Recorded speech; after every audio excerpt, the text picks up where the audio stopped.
Olá pessoal, meu nome é Gabriel e esta é a Hora do Corvo, seu canal sobre Ravenloft, RPG, Dungeons & Dragons e horror. Hoje vamos explorar o passado esquecido das remotas paragens de Forlorn, para entender como estas terras vazias e selvagens se tornaram um cemitério de ruínas e lar de bestas globinoides. Preparados? Então se aproximem do Bosque Sagrado, onde o Círculo dos Druidas irá partilhar conosco sua sabedoria e conhecimento.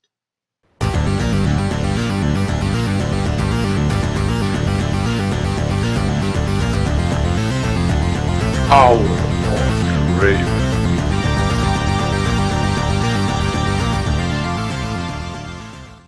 Embora atualmente esquecido e abandonado, o domínio de Forlorn tem uma história rica, e os druidas que mantêm vivo este conhecimento têm bastante cuidado em relatar com precisão os detalhes de seu passado. Os druidas relembram com orgulho e saudosismo de suas antigas tradições e cultura, e utilizam até hoje o calendário forfariano para registro de suas datas históricas. Em respeito a esta tradição, iremos expor as datas aqui citadas com ambos os registros, tanto no calendário forfariano como no calendário baroviano, que se tornou o padrão utilizado nas demais terras dos Reinos das Brumas. Em um passado muito remoto, as terras de Forlorn eram ocupadas por um povo montanhês, que se organizavam em muitos clãs de natureza patriarcal. Embora tivessem relações políticas tênues, estas se limitavam a um tímido comércio, uniões matrimoniais ocasionais e disputas por terras. O calendário forfariano tem início no ano menos 1387 do calendário baroviano, quando Carl Firfer, chefe do clã Firfer, se declarou rei do reino de Firfer. As terras da qual Forlorn faziam parte haviam sido invadidas pelos Blars, uma tribo guerreira que veio do noroeste. Carl Firfer, um carismático líder, conseguiu convencer cada um dos muitos clãs que ocupavam a área a se unirem em combate para repelir este perigoso inimigo. Carl liderou os guerreiros em batalha, e no grande embate conhecido como a Batalha de Deagletir, ou a Batalha do Morro Vermelho, Carl conseguiu derrotar e matar o chefe dos Blars, em um confronto direto. Apesar de vitoriosos, muitas vidas foram perdidas nesse embate, sendo o clã Firfer um dos mais prejudicados. Carl, contudo, convenceu os demais chefes dos clãs das vantagens de sua aliança e cooperação, e os líderes unanimemente escolheram o valente Carl para se tornar seu rei, assim nascendo o reino de Firfer. Apesar de prosperarem por muitos séculos sob a dinastia real de Firfer, o reino acabaria tombando, sendo conquistado pelo reino vizinho de Merion. Durante séculos, Firfer se tornou uma província vassala deste poderoso reino, e a língua e cultura merionita foi imposta pelos conquistadores. Nesta língua, o reino de Firfer passou a ser conhecido como Forfar, e a velha cidade de Bianan se tornou Birnan. Os forfarianos, entretanto, ainda desejavam ter suas terras livres novamente, e após anos sob o jugo dos tiranos merionitas, os forfarianos se rebelaram e conquistaram sua independência. No ano de menos 435 do calendário baroviano, uma grande revolta conquistou novamente a independência das terras de Forfar. Contudo, sem um consenso sobre uma nova liderança e com os velhos clãs indispostos a abrir mão de seu controle, o antigo reino se dividiu em pequenos baronatos, evitando um conflito pelo trono do reino de Firfer. O baronato de Forfar recaiu sobre a liderança do clã Apblanc, uma família de grande poder e influência na região, sendo Donan Apblanc o primeiro barão de Forfar. Por muitos anos, seu governo e domínio sobre essas terras jamais foi contestado. Contudo, até mesmo o poderoso governo dos Apblanc estava destinado a cair, e as sementes de sua destruição começaram a germinar no ano de 206 do calendário baroviano, quando um conflito se iniciou entre o Baronato do Planalto Ocidental e a Marcha de Goetir. Goetir era um pequeno reino que se situava entre as terras do Baronato do Planalto Ocidental e o reino de Merion. Sua proximidade com os antigos conquistadores do reino de Merion e suas constantes alianças com os velhos inimigos faziam com que os povos do antigo reino de Firfer vissem os Goetir com desconfiança. Quando um conflito por terras teve início, esta animosidade se tornou uma guerra aberta, e o Baronato do Planalto Ocidental procurou o Baronato de Forfar como um aliado. O pedido de apoio vem em um momento inconveniente, entretanto, pois o clã ap Blanc estava nos meios dos preparativos para celebrar o casamento de sua filha, Flora ap Blanc, com Rivalim ap Tosh. O casal era amado pelo povo, e o casamento era um evento muito esperado por todo o Baronato de Forfar. Assim, o Barão ap Blanc concordou em enviar tropas ao seu aliado, mas apenas após a celebração do casamento. O casamento foi celebrado e comemorado, mas a sombra da guerra pairava sobre os nubentes. Apenas após alguns dias do casamento, eles foram então separados, quando Rivalim ap Tosh partiu para o confronto.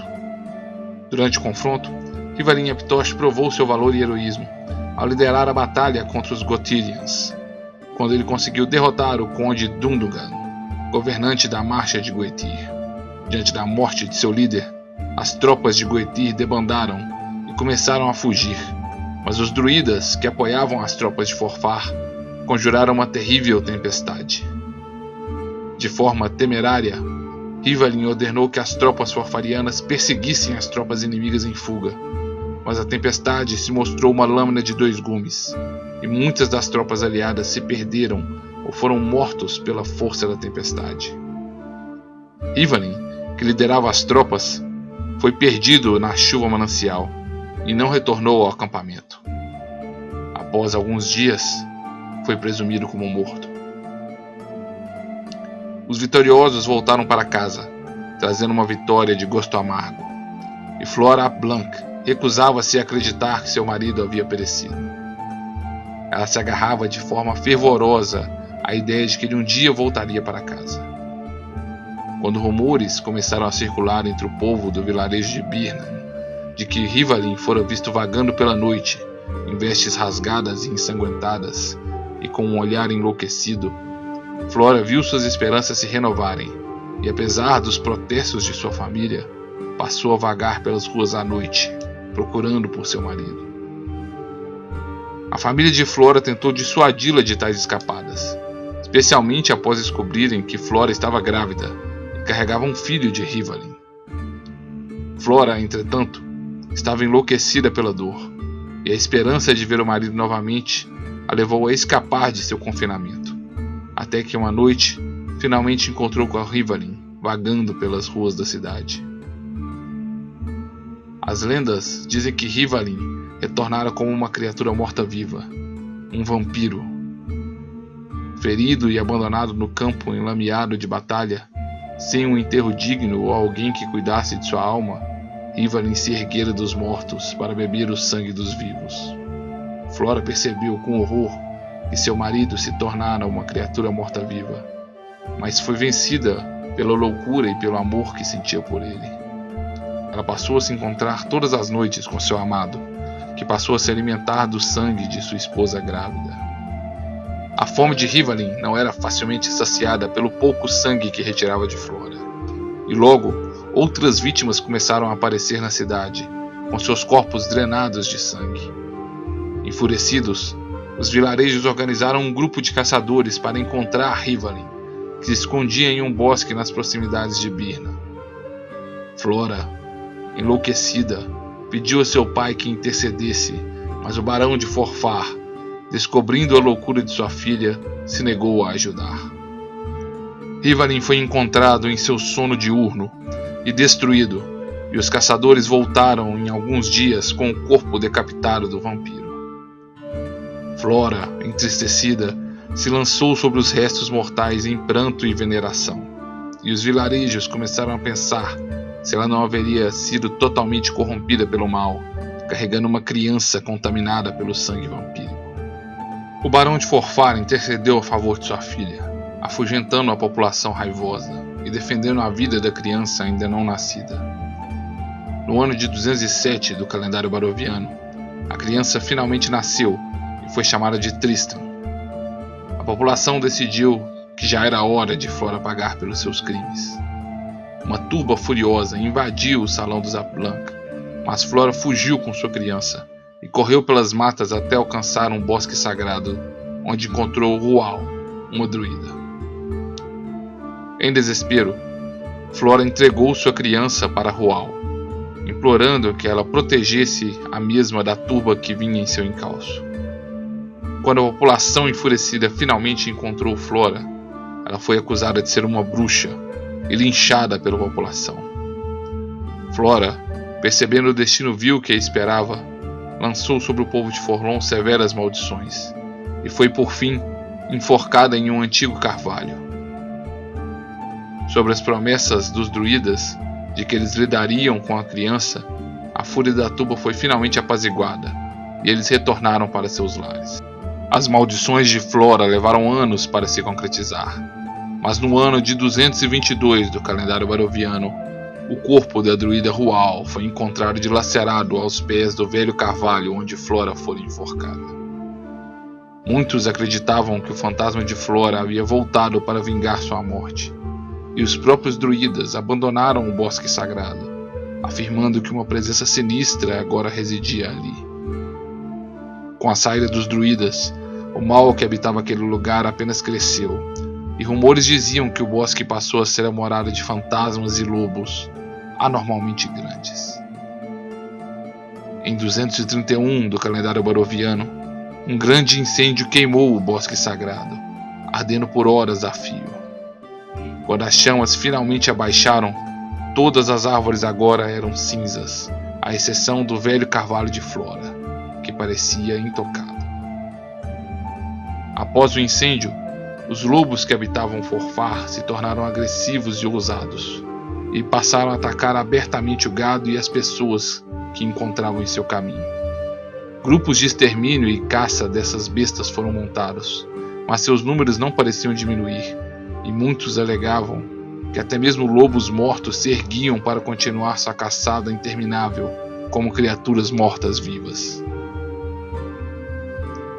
No ano de 250, os constantes ataques lupinos foram finalmente reduzidos, de forma inexplicada.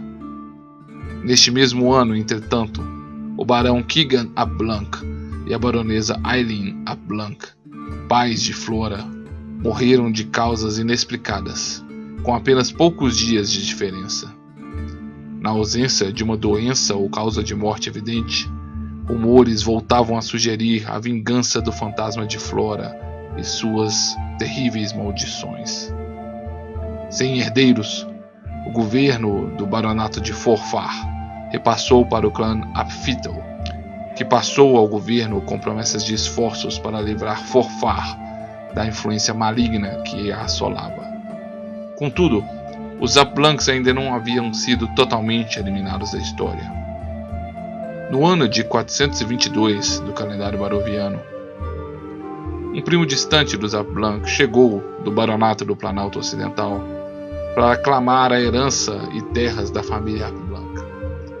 O jovem e carismático menestrel, cuja história registra apenas como Lord ap Blanc, decidiu se instalar nas proximidades da cidade de Birna. O excêntrico e carismático menestrel era dotado de bastante posses e se recusava a deixar o local onde construiria sua morada, próximo ao velho carvalho de Flora. Usando seus vastos recursos, ele iniciou a construção de uma torre fortificada na localidade e ordenou que os trabalhadores limpassem a área de toda a vegetação, à exceção do velho carvalho.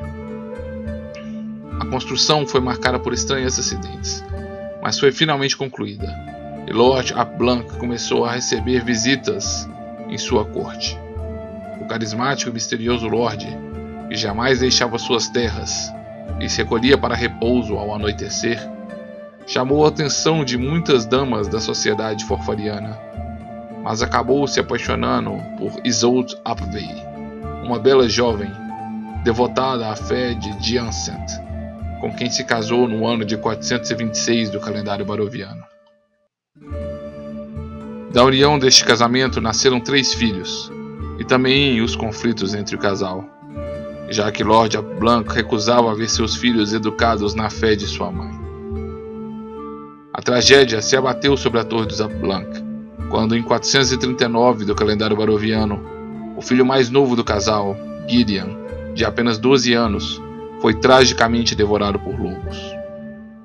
Em 446 do calendário baroviano, seu filho mais velho, Morholt ap Blanc, foi assassinado dentro da própria torre por um assassino de propósito desconhecido. Em 451 do calendário baroviano, a filha do casal, Brangen ap Blanc, desapareceu em circunstâncias misteriosas.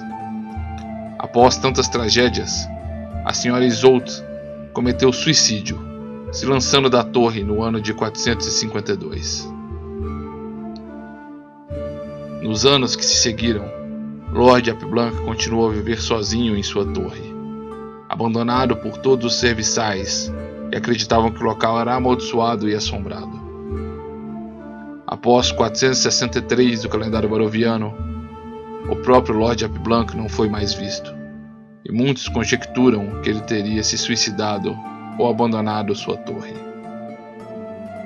A torre permaneceu em total estado de abandono, até que em 519 do calendário baroviano, um novo ap Blanc surgiu na região, tomando posse da torre abandonada.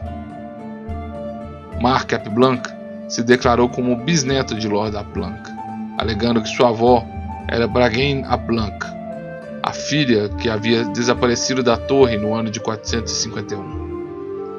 Após alguma relutância, e dada sua grande similaridade com seus antepassados, foi reconhecido oficialmente que Marc era o legítimo herdeiro das terras dos ap Blanc.